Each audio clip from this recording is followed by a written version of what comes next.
Good morning everyone, my name is Rahul. I welcome you all in your teaching with your family. 7 AM पर हम लोग आपको देते हैं हिंदी का एक प्रैक्टिस सेट। हिंदी MCQ के नाम से प्लेलिस्ट है, और ज़्यादा प्रैक्टिस करनी हो तो वहाँ से जाके कर लेना, ठीक है। तो पहला क्वेश्चन है, इनमें से कौन सा सार्वनामिक विशेषण किस में है। सार्वनामिक विशेषण पूछा है, मतलब कि पहले तो सर्वनाम आएगा, फिर उसके बाद आपकी क्या आएगी, संज्ञा आएगी। संज्ञा की विशेषता बताता है सर्वनाम, तो उसे कहते हैं सार्वनामिक विशेषण, ठीक है। और ये सर्वनाम सबसे पहले आएगा वाक्य में। अब देखो, गांधी जी, गांधी जी सर्वनाम नहीं है तो ये हट गया। अब देखो, वे अत्यंत, अत्यंत क्या है, ये तो है नहीं संज्ञा, ठीक है। तो इस पार्श्विक चक्र से मुक्त कराने, इसकी चक्र की विशेषता क्या है, पार्श्विक। और इसके बारे में कौन बता रहा है, सार्वनामिक विशेषण। सार्वनामिक विशेषण क्या होगा, इस हो जाएगा इसमें, ठीक है। तो बी इसका सही हो जाएगा।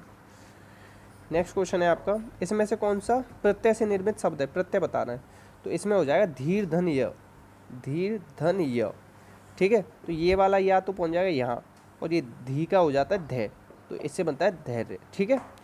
ये क्या होता है, कुछ धन एक होता है, कुछ धन एक, ये अलग अलग पूरे शब्द हैं, ये कोई प्रत्यय नहीं है। और ये खिलाफ क्या है आपका, खिलाफ फारसी है, फारसी भाषा, ये अरबी भाषा का शब्द है, सॉरी। खिलाफ क्या है, अरबी भाषा का शब्द है, और कोशिश फारसी का है, ठीक है। नेक्स्ट क्वेश्चन, इसमें से किस शब्द में संधि नहीं है, संधि नहीं बतानी है। समाज धन एक, समाज धन एक, जब एक प्रत्यय लगाते हैं ना हम किसी में, तो ये बड़ा बन जाता है, तो सामाजिक हो जाता है। तो इसमें क्या है, संधि नहीं है। इसमें देखो, मैंने बताया था ना, अंक की बिंदी जहाँ आ जाए वहीं से तोड़ लो। सम धन सार, संसार। अत्य धन अंत, अत्य धन अंत, अत्यंत। सत धन आचार, सदाचार, ठीक है। नेक्स्ट क्वेश्चन है आपका, अब इसी को देखो, यहाँ दे रखा है कि समधन सार व्यंजन संधि, ये मैंने यहाँ पे और लिख के बता दिया है। अब इसमें एक चीज़ बता दूँ, जैसे समाज में एक लगता है ना, जैसे षडमास में एक लगता है तो षाणमासिक हो जाता है, चमत्कार में एक लगने से चामात्कारिक हो जाता है, संविधानिक हो जाता है। इसे ध्यान रखना, ये ना बहुत ज़्यादा पूछे जाते हैं, इन्हें लिख लेना अपनी कॉपी में, इसलिए मैंने लगा दिया अलग से ही। नेक्स्ट क्वेश्चन है आपका, अस्वाभाविक शब्द, इसमें क्या क्या है, अस्वाभाविक में पूछ रहा है। देखो, स्वभाव क्या है, इसमें मूल शब्द है। इक क्या है, प्रत्यय। अ क्या है, उपसर्ग है। तो क्या क्या हो जाएगा इसमें, उपसर्ग और प्रत्यय हो जाएगा, सी सही हो जाएगा, ठीक है।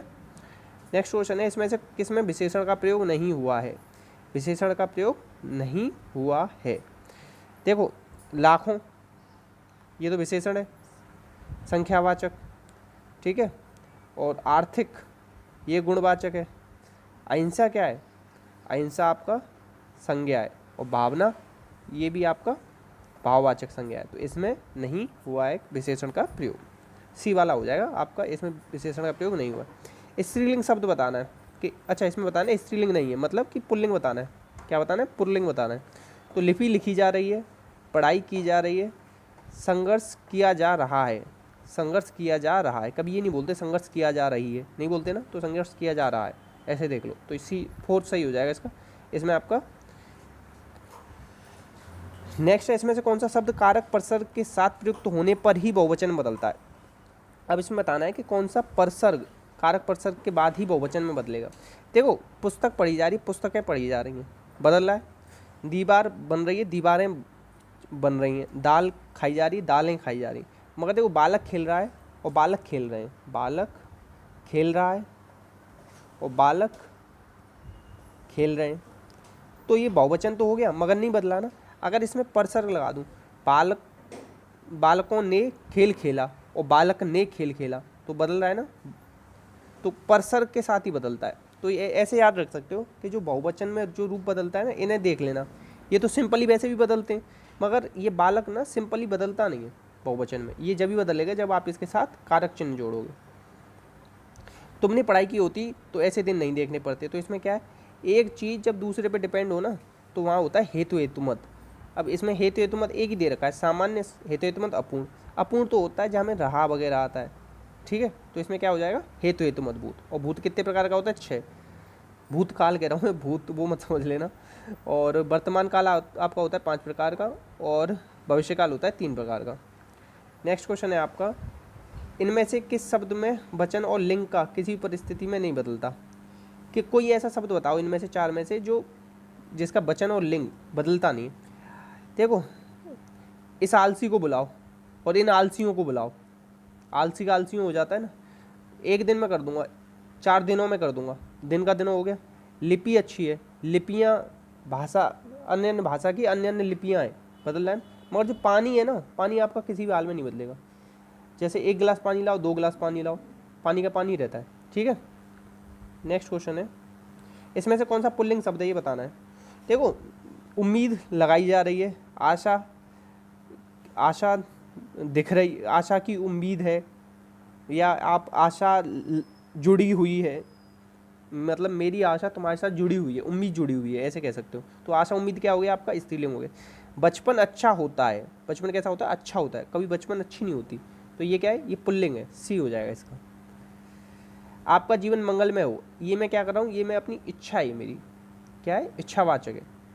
ठीक है, और ये क्या है, किसके आधार पर है, अर्थ के आधार पर है। अर्थ के आधार पर वाक्य कितने प्रकार के होते हैं, 8 प्रकार के होते हैं, याद रखना।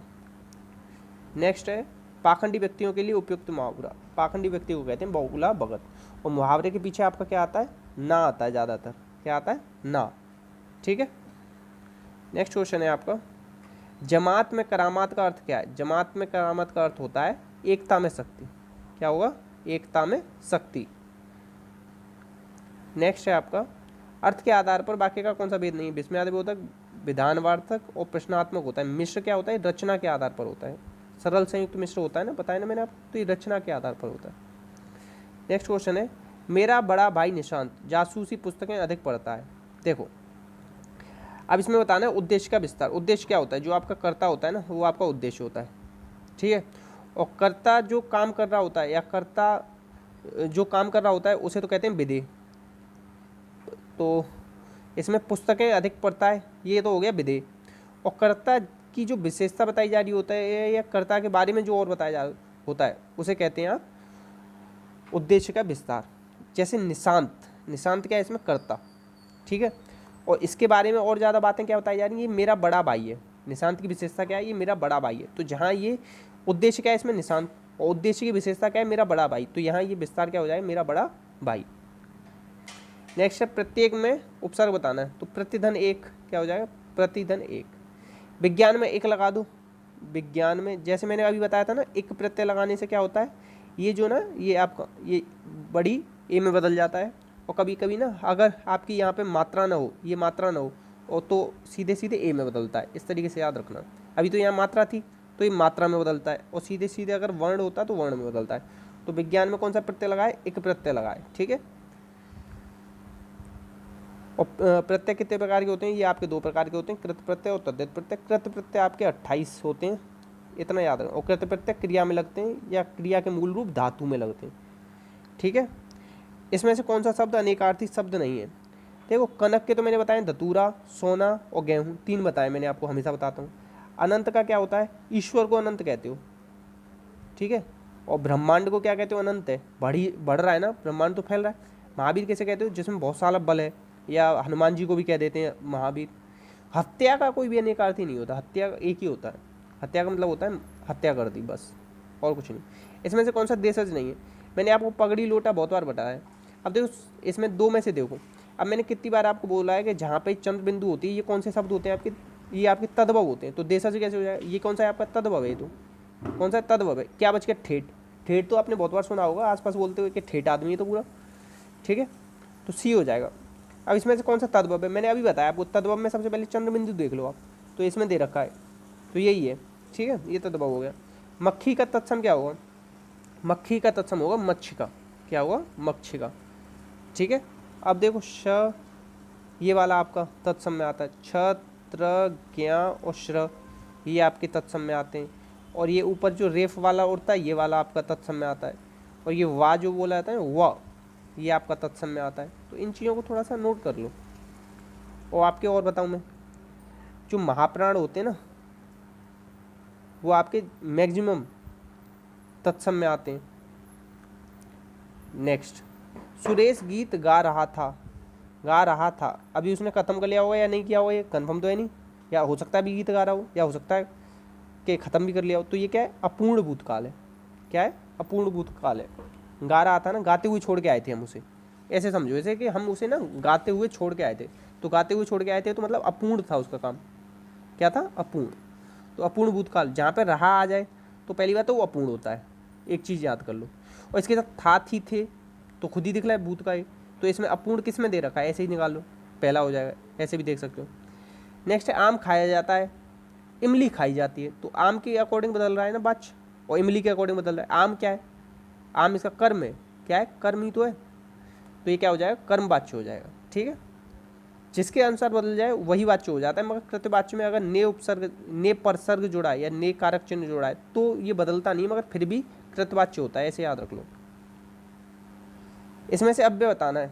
अव्यय मतलब जिसका व्यय न हो, गरीब और गरीबों, मोटा पतला, प्राचीन नवीन, और का क्या होता है, और ही रहता है हमेशा। अव्यय कितने प्रकार के होते हैं, 4, और अव्यय कोई क्या कहते हैं, अभिकारी। ठीक है, तो इसका कौन सा सही हो जाएगा, और हो जाएगा। किस शब्द की वर्तनी अशुद्ध है, निर्नासिक गत्यार्थ अंतश्चेतना सही है, चित्रान्वेशी इस तरीके का शा आएगा, तो इसकी यही अशुद्ध है। ठीक है, नेक्स्ट क्वेश्चन है आपका। अब पेडागोजी शुरू हो गई, जिसको पेडागोजी पढ़नी हो वो देखो। निम्न में से कौन सा कथन सही है, अगर कोई बच्चा गलती कर रहा है तो वो, अगर बच्चा मतलब देखो गलती कर रहा है सीखते सीखते, तो क्या है, वो सीख तो रहा ही है, क्या सीख रहा है, भाषा को भ्रष्ट कर रहा है, ऐसा थोड़ी ना कि बच्चा भाषा को भ्रष्ट कर देगा। भाषा एक जने के मतलब बोलने से भ्रष्ट थोड़ी ना होती है, या गलती करती है तो उसका मतलब ये थोड़ी ना भाषा भ्रष्ट हो जाएगी। ठीक है, नेक्स्ट है मानव और पशुओं की भाषा सीखने की क्षमता का अध्ययन संबंधी प्रयोग। मानव और पशु इन दोनों में ना भाषा बोलने में समानता होती है बहुत सारी, तो इसमें की जो क्षमता है इसका प्रयोग सबसे ज़्यादा किस पे किया, चिंपैंजी और बानरों पे। कभी कभी आपने देखा ना, चिंपैंजी मूवियों में देखा होगा, वो बोल लेते हैं, समझते हैं हमारी भाषा को, तो चिंपैंजी और बानर समझ सकते हैं, चूहे बिल्ली कभी नहीं समझ सकते हमारी भाषा। ठीक है, मगर चूहे और बिल्लियों पे ना सबसे ज़्यादा प्रयोग किए हैं किसने, थॉर्नडाइक ने किए हैं बिल्ली पे, और स्किनर ने किए हैं इस पे, चूहे पे और कबूतर पे, और पावलो ने किया है कुत्ते पर। तो इस तरीके से आप देख सकते हो, तो इसका क्या हो जाएगा, 87 का बी हो जाएगा। भाषाई ज्ञान का मूल्यांकन किससे होता है, लिखित और मौखिक दोनों परीक्षा के माध्यम से होता है भाषाई का। ठीक है, भाषाई सापेक्षता का सिद्ध के संबंध में प्रचलित व्याख्या की दृष्टि से सही क्या है, भाषा का विचारों पर बहुत गहरा प्रभाव पड़ता है, या भाषा का इसमें विचारों पर कोई प्रभावित नहीं करती, तो इसका हो जाएगा आपका ए, भाषा का विचारों पर गहरा प्रभाव पड़ता है। ये बात किसने कही है, ये कही है आपकी वाइगोत्स्की ने। और प्याजे क्या कहता है, प्याजे कहता है विचारों का भाषा पर, प्याजे उल्टा बोलता है, प्याजे क्या बोलता है, उल्टा बोलता है। ठीक है, और प्याजे कहाँ के थे, स्विट्जरलैंड के थे, और वाइगोत्स्की कहाँ के थे, रूस के थे।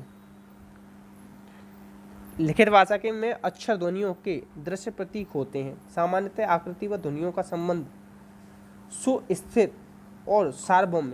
अब देखो ध्वनि बदलती तो है नहीं, तो ये पूर्णतः क्या है, सत्य बात है। इंसानों और जानवरों की भाषा में फ़र्क क्या है, इंसानों की भाषा में संकेत ध्वनि चिन्हों के माध्यम से निर्धारित किया, जबकि जानवरों की भाषा ही नहीं हुई। जानवरों की क्या भाषा, कभी सुना है कि जानवर हिंदी बोल रहा है।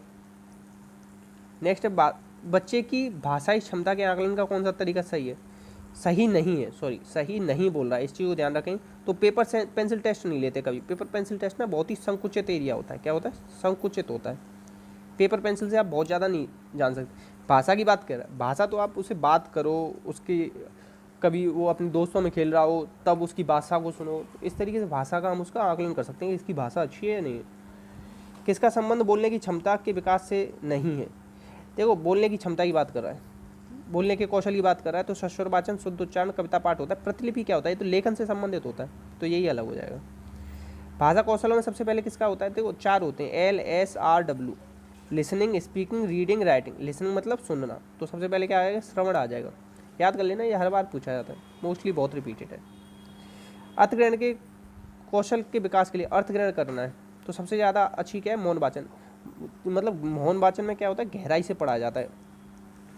ठीक है, और अर्थ का बड़ा गहनता से अध्ययन किया जाता है। हिंदी भाषा शिक्षण की विधि कौन सी है, तीनों है, अनुकरण, भाषा प्रयोगशाला, आगमन निगमन, और सबसे ज़्यादा अगर अच्छी पूछी जाती है ना तो आप अनुकरण करके भी भाषा सीखते हो। अर्जन करते हैं हम सबसे पहले तो अपनी मातृभाषा का अर्जन करते हैं, दूसरी भाषा का अधिगम करते हैं, तो इस चीज़ को याद रखना। भाषा शिक्षण के उपागम है, क्या है, पाठ संसर्ग उपागम, रचनात्मक, दोनों हो जाएंगे। शिक्षण कौशल का उपयोग किया जाता है कक्षा के अंदर और बाहर, दोनों जगह किया जाता है शिक्षण कौशल। तो ऐसा तो है नहीं कक्षा के बाहर चले गए तो शिक्षण कौशल जो तुमने सीखा उसका यूज नहीं करो। भाषा शिक्षण का आदर्श वातावरण क्या है, किसी भी व्यक्ति को पता है, अभिव्यक्ति की पूरी आज़ादी दो, उसे बोलने के मौके दो, अपने आप भाषा अच्छी हो जाएगी उसकी। भाषा शिक्षण का आदर्श वातावरण है, ये भी वही आ गया कि क्या करो, विद्यार्थी को अभिव्यक्ति की पूरी भरपूर अवसर दो। निम्न में से भाषा ही संवर्धी क्रिया नहीं है, भाषा ही संवर्धी क्रिया नहीं है, तो ये अनुलेख, लेख लिखने में थोड़ी ना भाषा आएगी। कविता पाठ कराओ, अंत्याक्षरी अध्याक्षरी कराओ, सहवर्ती क्रिया नहीं हुई, मतलब अनुलेख में ना खुद ही खुद लिखोगे, ऐसा तो है नहीं कि सामने वाले को सुनोगे। सहवर्ती होती है दोनों तरफ से जब बातें चलती है। भाषा शिक्षण का आदर्श वातावरण क्या है, इसका भी ये हो जाएगा, विद्यार्थी को अभिव्यक्ति के पूरे अवसर दो। तो इसी के साथ ये प्रैक्टिस सेट समाप्त हुआ। अच्छा लगा हो तो दोस्तों में शेयर कर देना और लाइक कर देना, और अगर कोई कन्फ्यूजन आया हो तो उसे कमेंट बॉक्स में पूछ लेना, और बाकी कोई सजेशन हो तो वो भी लिख देना कमेंट बॉक्स में। इसी के साथ अपना और अपनों का ख्याल रखना। जय हिंद, जय भारत।